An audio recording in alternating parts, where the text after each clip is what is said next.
What's up, the squad? Back with another video. As y'all see in the title, what's going down. Make sure you hit the like button, hit that subscribe button for me, please. Y'all see it right here. Got a lot, of things going on when it comes down to it. Y'all know I've always said that, the main agenda when it comes down to the left is talking crazy about Trump. It's nothing that they truly have, to do.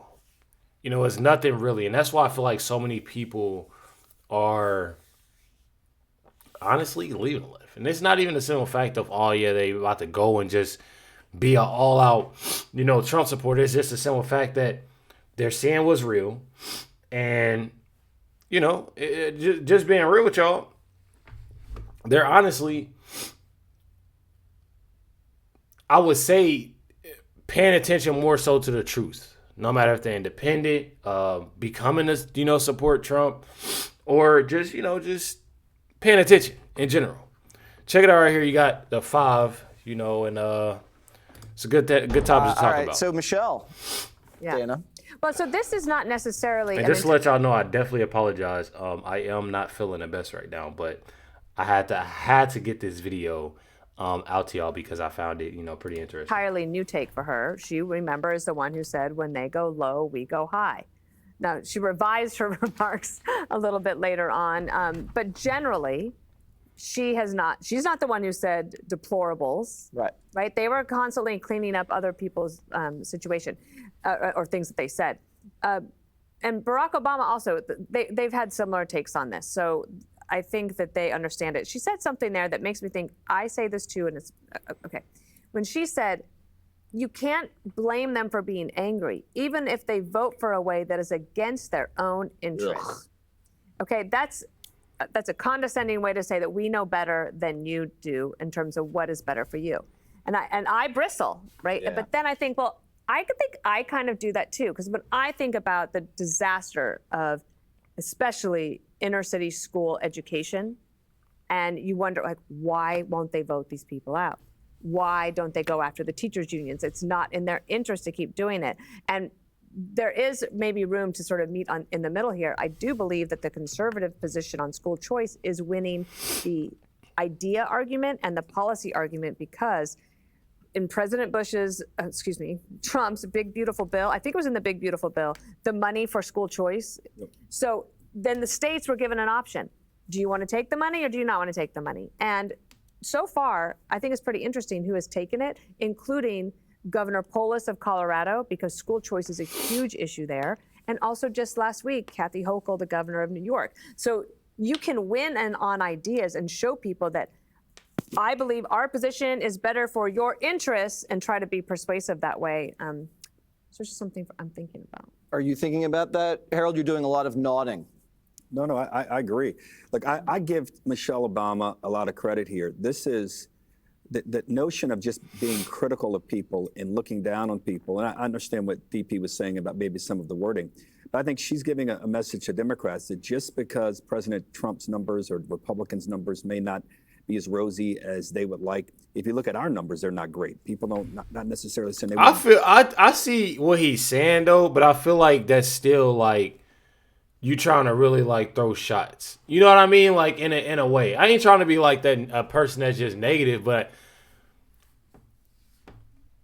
I feel like you could have just said that better. I feel like that's something of you sitting there trying to make something sound good for when it comes down to the Dems and stuff.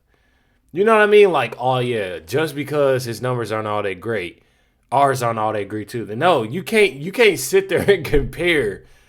You can't sit there and compare and be like, oh yeah, our numbers ain't great also. His numbers ain't great. So it's all, no. It's cleanup time.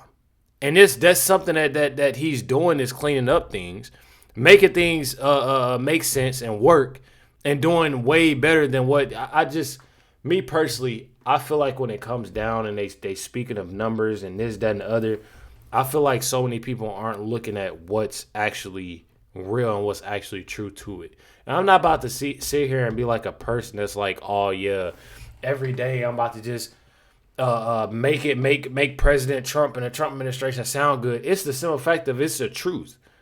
It's honestly the truth. Like you can't sit there and be like, oh yeah, Trump has caused all of this. Trump is doing this. Trump is doing that. When you clearly see of what the Biden administration did and what President Trump and the hoops that he has to go through and what he has been through because of that administration. Democrats to be in charge. So you can't criticize the voters. You can't criticize Trump only without offering some ideas. And whether it's school choice, whether it's figuring out ways to invigorate and rekindle small business growth across the country, trying to figure out ways in which to lower healthcare costs. These are the things that people want most of. So I give her a lot of credit.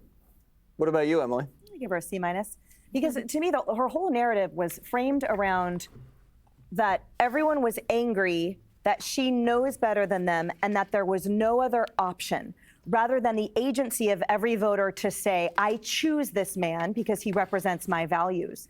And remember the exit polling where overwhelmingly 80+% of pollers came out saying, he fights for someone like me. So it wasn't, I'm angry and I want something different, which is how she framed it. I think it was more thoughtful and resonating than that, where people said, I choose, finally, someone who has stepped onto the stage that I actually believe in, whereas in many places where the choices before you are a buffet of socialism or a buffet of incompetence, like I've been subjected to in California my whole life. And on the Mark Cuban thing, I think this is what really irritates me so much, and I think it's a reflection of the mainstream media and social media now. The concept that the questions would be, does this mean that you've somehow shifted alliance and allegiances, that there's no room for simply a shared incentive and a shared value? This is what we've been asking for this entire time for this country, that people see America first and that they see a win for Trump, lowering prescription drug prices. Where are the Democrats to say, hey, this is amazing. Thank you so much. Yeah, I support this plan. Hey, I don't support the president in these policies, but I support this one, which you do. Well, Mark Cuban is there. He clearly. Correct. Yeah. That's what I'm saying. Versus the reporter that framed it as, does this mean you have completely rejected? And my whole point is that Mark Cuban is illustrating what it means to value that shared incentive and either keeping politics out of it or saying, no, I'm still voting for someone else. But here is where he and I agree. And here is where I applaud this because it benefits all Americans. We have only seen up until now people cutting off their nose to spite their face because they will do anything against a Trump win, even if it means letting the American people down. Be sure to like and subscribe. My thing is that when it comes to obviously the Mark Cuban thing, I feel like so many people have different opinions on that and things of that sort. My thing is when it comes down to, let's say, the left as a whole, I feel like they're trying to think of different strategies. This is why you really can't trust when it comes down to them, because they do things and they say things and work out things to get,